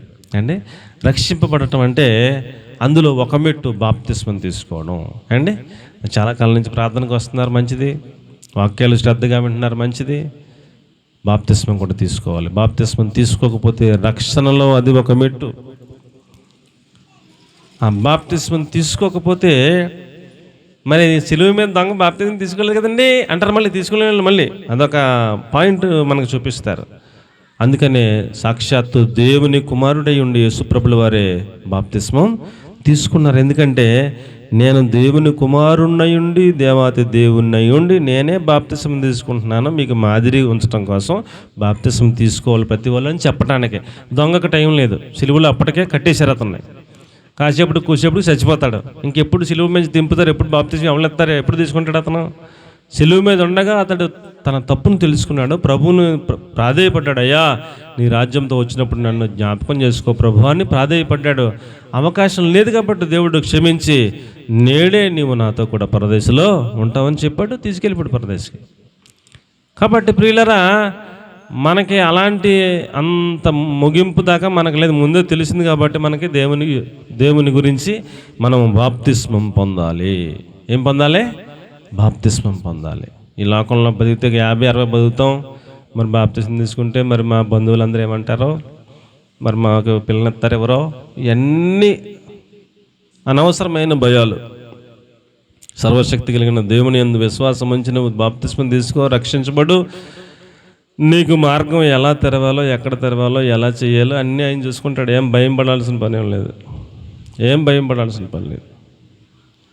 కాబట్టి బాప్తిస్మము తీసుకుంట ద్వారా నిర్మలమైన మనస్సాక్షి ఇచ్చే ప్రత్యుత్తరమే బాప్తిస్మం. అదే రక్షణ పొందటం అన్నాడు. దేవునికి స్తోత్రం కలిగిన కాక. మార్కు 16:16 చెప్పాడు, నమ్మి బాప్తిస్మం పొందినవాడు రక్షించబడతాడు. నమ్మాలి, బాప్తిస్మం పొందాలా, వాడే రక్షింపబడతాడు. 16:16 మార్కు. అపోస్తుల కార్యాలు 22:16 చెప్పాడు, పౌలు అనే ఆయన సౌలు పౌలుగా మారిన తర్వాత ఉపవాసం ఉన్నాడు. గమానీయులు పాదాల దగ్గర ఉన్నాడు. ఆ యొక్క దేవుని సేవకుడు వచ్చి ప్రార్థన చేయగా కళ్ళు నుంచి పొరల వంటి రాలై ఉపవాసం ఉన్నాడు. తర్వాత ఆ పాస్టర్ గారు చెప్పాడు పౌలుకి, అయ్యా నువ్వు ఉపవాసం ఉన్నావు, ప్రార్థన చేసుకున్నావు, ఇంకా తడువు చేయక నువ్వు బాప్తిస్మం పొంది నీ పాపములు కడిగేసుకో అన్నాడు. బాప్తిస్మం పొందడం అంటే ఏంటండి? పాపములను కడిగి వేసుకోవడం. బాప్తిస్మం అంటే ఏంటి చెప్పండి? నిర్మలమైన మనస్సాక్షి ఇచ్చే ప్రత్యుత్తరం. బాప్తిస్మం అంటే ఏంటంటే చెప్పండి? రక్షణ పొందటం. ఇన్ని రకాలుగా అర్థాన్ని చెప్పాడు బైబిల్ గ్రంథంలో దాని గురించి ఎబ్రివేషన్. కాబట్టి ప్రియులరా, మనము బాప్తిస్మం పొందుట ద్వారా రోమాపత్రిక 6:4 చెప్పాడు, మరణములో పాలు పొందుటకై ఆయనతో కూడా పాతి పెట్టబడితిమి అన్నాడు. బాప్తిస్మం పొందడం అంటే ఏంటండి? ఆయన మరణములో పాలు పంపులు పొందిన వాళ్ళంగా, ఆయనతో పాటు పాతి పెట్టబడిన వాళ్ళంగా, ఇలాగ ముంచినప్పుడు మళ్ళీ లేపినప్పుడు ఆయనతో పాటు మరలా సజీవులమై సమాధిని గెలిచి పునరుద్ధరణమైనట్టుగా అర్థం. ఆయన కోసం బతకాలన్నట్టు అర్థం అని చెప్పాడు. అది రక్షణ పొందటం అంటే అని చెప్పాడు. కాబట్టి ప్రియులరా, మనము రక్షింపబడు నిమిత్తము ప్రభువా నన్ను రక్షించుము అన్నట్టుగా ఆ మెట్టు ఎక్కాలంటే బాప్తిస్మం తీసుకుని ఆ బాప్తిస్మం ద్వారా రక్షణ పొందాలి అని చెప్పాడు. 1 గలతీ రాసిన పత్రిక 3:27 చెప్పాడు, బాప్తిస్మం అంటే క్రీస్తును ధరించుకోవడం అని చెప్పాడు. బాప్తిస్మం అంటే ఏంటంటే క్రీస్తును ధరించుకోవడం. అలాగే 1 పేతురు 3:21 చెప్పాడు, నిర్మలమైన మనస్సాక్షి ఇచ్చే ప్రత్యుత్తరమే పునరుద్ధాన మూలముగా కలిగేదే రక్షణ అన్నాడు. కాబట్టి ప్రియులరా, మనము దేవునికి ఏం ప్రార్థన చేసుకుందాం? ప్రభువా నన్ను రక్షించు ప్రభువా అనేది మన పాఠం. ఎలా రక్షించాలి? నా పాపములను పరిహరించి రక్షించు ప్రభువా. రెండోది, నా శత్రువుల చేతుల నుంచి నన్ను రక్షించు ప్రభువా. మూడవది, నా ఆత్మను రక్షించు ప్రభువా వాక్యము ద్వారా. నాలుగవది, బాప్తిస్మం పొందిన అనుభవం గుండా నీతో పాటు మరణించినట్టు, పాతి పెట్టబడినట్టు, నీతో పాటు పునరుద్ధాన శక్తిని పొందుకున్నట్టు ఆ బాప్తిస్మపు అనుభవాల గుండా నన్ను రక్షించు ప్రభువా అని మనం ప్రార్థన చేసుకోవాలి. ఐదవది, యోబు గ్రంథం 22:29. యోబు గ్రంథం 22:29, ఆయన వినయము గల వారిని రక్షించును. ఎవరిని రక్షించాడంట? ఎవరిని రక్షించాడంట? వినయము గల వారిని రక్షించును. మీది చూసేదనని కొంటివి. వినయము గల వారిని ఆయన రక్షించును. దేవునికి బిగ్గరగా మంచి స్తోత్రం చెప్పండి. నీవు నేను మనందరం కూడా వినయమును కలిగిన వాళ్ళంగా ప్రభువును ప్రార్థన చేసుకోవాలి. ప్రభువా నన్ను రక్షించు ప్రభువా అని. వినయం అంటే ఏంటండి? వినయం అంటే ఏంటి? ఎదిరించకపోవడం. వినయం అంటే ఏంటి? మాట వినడం. వినయం అంటే ఏంటి? తగ్గించుకోవడం. వినయం అంటే ఏంటి అండి? లోబడి ఉండటం. ఇన్ని ఉంటాయి అందులో వినయంలో. తనను తాను హెచ్చించుకునే ఆ క్వాలిటీ ఉండకూడదు. వినయం ఉన్నవాడికి ఏమి ఉండకూడదు? హెచ్చించుకునే క్వాలిటీ ఉండకూడదు. తనను తాను ఎల్లప్పుడూ తగ్గించుకునే క్వాలిటీ. వినయమునే ఇంకొక పర్యాయ పదం తెలుగులో దీన మనస్సు అంటారు. ఏమంటారండి? యేసుప్రభు, సాక్షాత్తు యేసుప్రభులు వారే అన్నారు, ఏమని? నేను దీన మనసు గలవాడను, సాత్వికం గలవాడను, నా యొద్దకు వచ్చి నా సిలువను ఎత్తుకొని నా దగ్గర నేర్చుకోండి అన్నాడు. ఈ వినయం ఎవరి దగ్గర నేర్చుకోవాలి? దీన మనసు ఎవరి దగ్గర నేర్చుకోవాలి? యేసుప్రభుల వారి దగ్గర దీన మనసు నేర్చుకోవాలి, వినయం నేర్చుకోవాలి మనం. అలాగూ నువ్వు నేర్చుకుంటే ఆ వినయము నిన్ను రక్షిస్తుంది అన్నాడు. కాబట్టి విర్రవేగటం మంచిది కాదు, ప్రతిదానికి కోప్పడిపోవటం మంచిది కాదు. మనల్ని మనం తగ్గించుకోవటం చాలా ఉత్తమం. చాలామంది తమను తాము తగ్గించుకోరు. బైబిల్ తెలిసిన వాళ్ళే, వాక్యం తెలిసిన వాళ్ళే తమను తాము తగ్గించుకోరు. ఇప్పుడు ఉదాహరణకి నాన్నగారు ఏదో 4 మాట్లాడినాడు అండి, కొడుకు మళ్ళీ 5 మాటలు అనొచ్చా? ఎవరు తగ్గించుకోవాలి ఇప్పుడు? ఎవరికి వినయం ఉండాలి? అక్కడ మనకు పాయింట్ అర్థమైపోతుంది. తల్లి ఏదో 4 మాటలు అంది. ఇప్పుడు కూతురు వినయం కలిగి ఉండాలా? తల్లి వినయం కలిగి ఉండాలా? వినయం కలిగి ఉండమంటే మాట్లాడకుండా ఉంటే వినయం కలిగి ఉన్నట్టే, మాటకు మాట చెప్పైతే వినయం లేనంటే.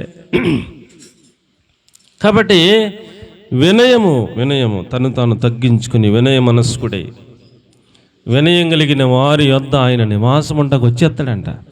ఆయన మహాదేవుడు, ఆయన మహోన్నతుడు, ఆయన పరిశుద్ధుడు, ఆయన నిత్య నివాసి. ఎక్కడో మహాకాశాల్లో ఎవరో సమీపించడానికి తేజస్సులో మహామహుడు దేవుడు కూర్చుని ఉంటాడో ఆయనను అక్కడెక్కడో ఉండే దేవుడు భూమి మీద వినయం కలిగిన వాడు ఎవడైనా ఉంటే అక్కడి నుంచి ఆడి దగ్గరికి వచ్చేస్తాడంట. ఎవరి దగ్గరికి వచ్చేస్తాడంట? ఆ వినయం కలిగిన వాడి దగ్గరికి వచ్చేసి ఆడి దగ్గరే నివాసం ఉంటాడంట. అంత ఇష్టం అంట దేవుడికి వినయం కలిగిన వాడు అంటే. కాబట్టి మనల్ని మనం ఎక్కువగా ఊహించుకుని నేనేంటి అనుకుంటే నీ దగ్గరికి రాడు యేసుప్రభు, అది గొప్ప సిక్కు. ఆయన ఎవరిని రక్షిస్తాడు? వినయము కలిగిన వారిని రక్షిస్తాడు. తను తగ్గించుకున్న వాడిని రక్షిస్తాడు. తన పాపాలను ఎప్పటికప్పుడు ఒప్పుకునేవాడిని రక్షిస్తాడు. ఏదైనా పొరపాటు జరిగితే పొరపాటుని ఒప్పుకునే మనసు ఉన్నవాడు వినయం కలిగిన వాడు. ఆడంతా అనేవాడు దగ్గర వినయం లేనట్టే. వినయం లేనట్టే. మనం ఎంత పెద్దవాళ్ళమైనా, ఎంత తెలిసిన వాళ్ళమైనా, ఎంత జ్ఞానం కలిగిన వాళ్ళమైనా వినయము కలిగి మాట్లాడాలా, వినయము కలిగి ప్రవర్తించాలి. నిన్న ఓ చోటకి మీటింగ్కి వెళ్ళాం. పెద్ద పాస్టర్ గారు వచ్చాడు. ఆయన దగ్గర అందరినీ రమ్మన్నారు ప్రార్థన చేయించుకుంటాకి. అందరూ వెళ్తున్నారు, ఆయనకి ఇలాగ వందనాలు చెప్పి వెళ్ళిపోతున్నారు. ఒక ఆయన దగ్గరికి వెళ్ళగానే మోకాలు వేసాడు. ఇప్పుడు ఆయనకి ఏమన్నట్టు? మామూలుగా అందరూ వెళ్ళి ఆయన పక్కన నుంచుంటున్నారు. నుంచుంటే ఆయన ఎలా షేక్ హ్యాండ్ ఎత్తున్నాడు, గడ్ బ్లెస్ అంటున్నాడు, వచ్చేస్తున్నారు. ఒక ఆయన వెళ్తామే మోకాలు వేసేసాడు. వేసేస్తే ఆయన ఒక్కసారే ఆయన మనసంతా తల మీద పెట్టి ఆ మోకాలు వేసిన ఆయన్ని దీవించి మంచిగా ప్రార్థన చేసి పంపాడు. ఇతడిలో ఆయన కనపడింది ఏంటి? వినయం, తగ్గింపు కనపడింది. బా అని ఆయన ఎంత దీవించాలో అంతా దీవించేశాడు. ఆశీర్వాదం వచ్చేద్దా అతనికి. అది వినయం అంటే. చాలామంది మేము మా నాయకుల దగ్గరికి వెళ్తుంటాం. ఆయన స్టేజ్ మీద ఉంటాడు, మేమేమో కింద అందరం కూర్చుని మీద కూర్చుంటాం. ఆయనతో కలవటానికి లేకపోతే ఆ పాస్టర్ గారిలో కలుగుతానికి కొంతమంది పెద్ద పెద్ద పాస్టర్లు వెళ్తుంటారు. వెళ్ళి ఆ దగ్గరికి వెళ్ళాక మొక్కలు వేసేస్తుంటారు. మొక్కలు వేసేసి ఇలాగ ఎలా పెడతారు. పాస్టర్ గారు బాగున్నారా అని అడుగుతారు. ఆవిడ అమ్మ బాగున్నామ్మ, మా కోసం మా పరిచయం కోసం ప్రార్థన చేయండి అంటే నెత్తిమే చేసి ప్రార్థన చేస్తారు ఆవిడ. ఈయన పెద్ద పాస్టర్ గారు, ఈయనకి 500 మంది సంఘం ఉంటారు, 1000 మంది సంఘం ఉంటారు. వెళ్ళి మోకాళ్ళు ఎందుకు వేయాలి అక్కడ? వినయం అంతే. మా నాయకుడి దగ్గరికి వెళ్ళేటప్పుడు దగ్గర దాకా వెళ్తే మామూలుగా వెళ్తాం. దగ్గరికి వెళ్ళాక కాస్తంత ఇలా వంగునట్టుగా దగ్గరికి వెళ్ళాక కొంచెం వంగుతారు. అవసరమైతే మోకాళ్ళు వేసేస్తారు. వేసేస్తే నెత్తిమే చేసి ప్రార్థన చేస్తాడు. ఏంటది? వినయం. మన దగ్గరికి వెళ్ళిన గరణంగా నుంచుంటే నువ్వు తగ్గించుకోలేనట్టు కదా అర్థం. తగ్గించుకున్నవాడు వినయ మనస్కుడు ఏం చేస్తాడు? కాస్త వంగుతాడు. వంగితే ఆయన దీవిస్తాడు. దేవునికి స్తోత్రం కలిగిన కానీ. కాబట్టి ప్రియులరా, ఆయన ఎవరిని రక్షిస్తారంట? వినయము కలిగిన వారిని రక్షిస్తారు. కాబట్టి మన అందరిలో ఉండాల్సిన ప్రాముఖ్యమైన లక్షణం ఏంటండి? వినయము కలిగిన వారిగా మనం మారిపోవాలి. దేవునికి మహిమ కలుగును గాక. వినయ మనస్కులకు ఆయన రక్షిస్తాడు వారిని. వినయము కలిగిన వారిని ఆయన ఏం చేస్తాడు? రక్షిస్తాడు. యెషయా గ్రంథము 57వ అధ్యాయము 15వ వచనం. మహాగణుడు మహోన్నతుడు పరిశుద్ధుడు అయినను వినయము గల వారి యొద్ద నివాసం చేయడానికి ఆయన వచ్చేస్తాడని చెప్పి రాసిపెట్టారు. దొరికితే చదవండి, లేకపోతే ముందుకు వెళ్ళిపోదాం.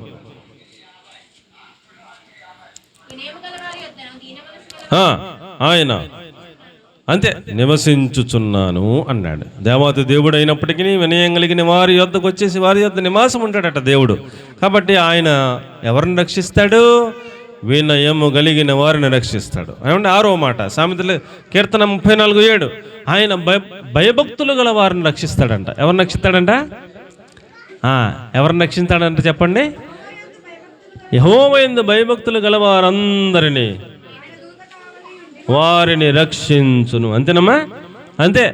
ఆయనందు భయభక్తులు కలిగిన వారిని ఆయన రక్షించును అన్నాడు. ఏమండి ఇప్పుడు మనకేముండాలి? మరి మనకేముండాలి? ఆయన అంటే భయము భక్తి ఉండాలి. ఎవరికైతే వినయం ఉంటుందో వాళ్ళకే భయము భక్తి కూడా వస్తుందంట. ఎవరికైతే వినయం ఉండదో వాడికి భయము ఉండదు, భక్తి ఉండదు. ఖచ్చితంగా చెప్పేశాడు. ఎవరికైతే వినయం ఉంటుందో వాళ్ళకే భయభక్తులు కూడా నేర్చుకునే అవకాశం ఉంటుంది. వినయమునకు ప్రతిఫలమే భయభక్తులు అంటారు. వినయమునకు ఎవరైతే వినయం కలిగి ఉంటారో వాళ్ళకి ప్రతిఫలంగా భయభక్తులు కూడా నేర్పుతాడంట దేవుడు. వాళ్ళకి కూడా భయభక్తులు ఇస్తాడంట. కాబట్టి అసలు వినయమే లేకపోతే మనం ఇంకో మెట్టు ఎక్కలేము, మన వల్ల కాదు. చూడండి, సామెతలు 22:4 చెప్పాడు, వినయమునకు ప్రతిఫలము భయభక్తులు అన్నాడు. సామెతలు 22:4,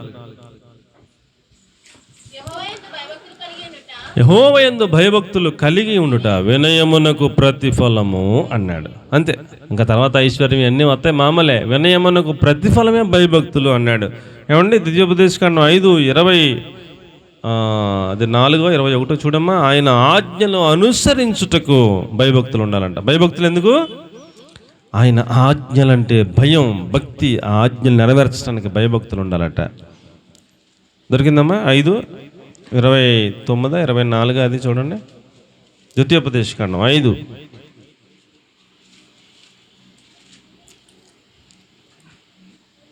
దొరకలేదా? 5:20 తర్వాత నుంచి 24లో దొరికిందా? ఆయన ఆజ్ఞలు అనుసరించుటకు 29, 21, 20.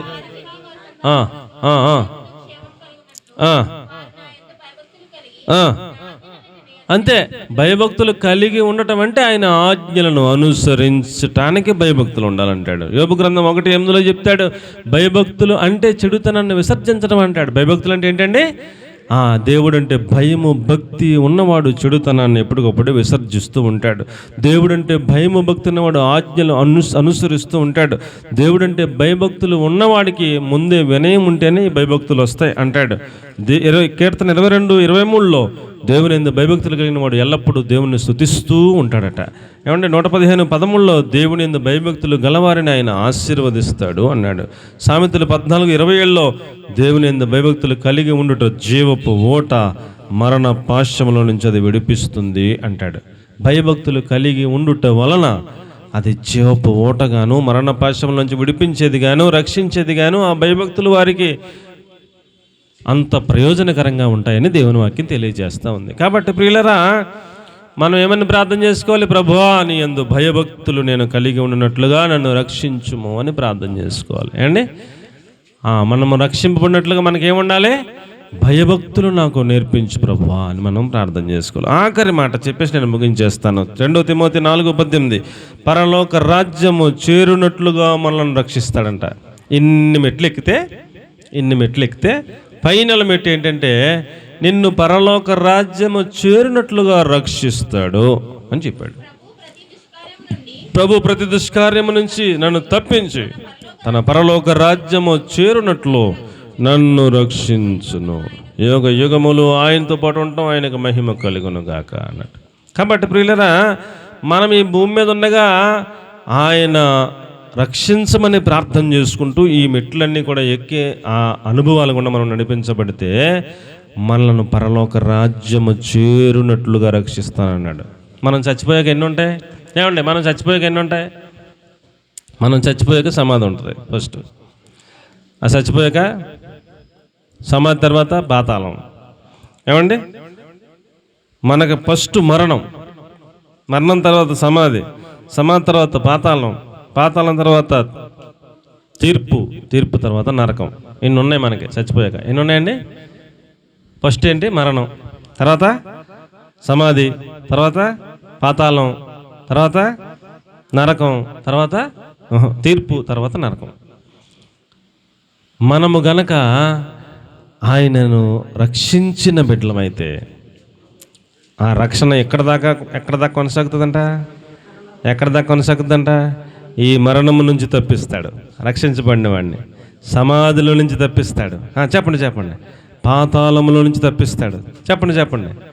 తీర్పులోంచి తప్పిస్తాడు, నరకములోంచి తప్పిస్తాడు, పరలోక రాజ్యము చేరునట్లుగా రక్షిస్తాడు. దేవునికి మంచిగా స్తోత్రం చెప్పండి.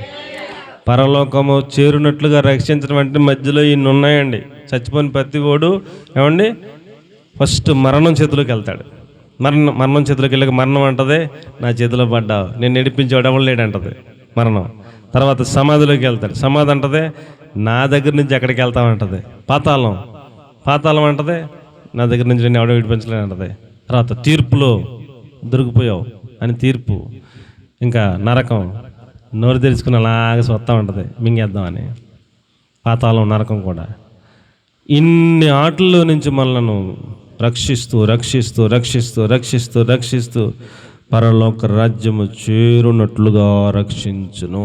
అక్కడ దాకా బాధ్యత తీసుకుంటాడు. దేవునికి స్తోత్రం కలిగిన గాక. కాబట్టి ప్రియులారా, ఇక్కడ అయిపోయింది. ఇక్కడ శత్రువుల నుంచి రక్షిస్తాడు, ఇక్కడ విడిపిస్తాడు, ఇక్కడ పాపమును పరిహరించి రక్షిస్తాడు. ఇక్కడే కాదండి బాబు, అక్కడ దాకా ఉంది రక్షణ. ఎక్కడ దాకా ఉంది? పరలోక రాజ్యము చేరునట్లుగా రక్షిస్తాడు. అంత సమర్థుడైన దేవుడు. ఆయన మరణించి మరణాన్ని జయించాడు, సమాధిని జయించాడు, పాతాలను జయించాడు, చెరగా తీసుకుని పరదేశంలో తీసుకెళ్ళి పెట్టాడు. ఏమండి, పరలోక రాజ్యంలోకి వెళ్ళాడు. తండ్రి కుడిపార్శ్వన ఆసీనుడై పరలోకంలో మన కొరకు విజ్ఞాపన చేస్తూ ఉన్నాడు. మనలను కూడా వీటన్నిటి నుంచి విడిపించి మనలను కూడా పరలోక రాజ్యము చేరునట్లుగా రక్షించగలిగిన సమర్థుడు భూమి మీద పరలోకంలో ఎవరైనా ఉన్నారంటే ఒకే ఒక్కడు, నజరేయుడైన యేసుక్రీస్తు ప్రభుల వారు మాత్రమే రక్షించగలడని ఇందు నిమిత్తము మనము అర్థం చేసుకోవాలని మీకు నేను మనవి చేస్తున్నాను. కాబట్టి ప్రియులారా, మనందరం ఒక ప్రార్థన చేసుకోలేమని, ప్రభువా నన్ను రక్షించు ప్రభువా అని మనం ప్రార్థన చేసుకుందాం. అలాగున పరిశుద్ధాత్మ దేవుడు మనందరినీ సిద్ధపరిచి నడిపించునుగాక. ఆమేన్. అందరూ ప్రియులారా మోకరించండి. కొన్ని ప్రార్థన అవసరతలు ఉన్నాయి.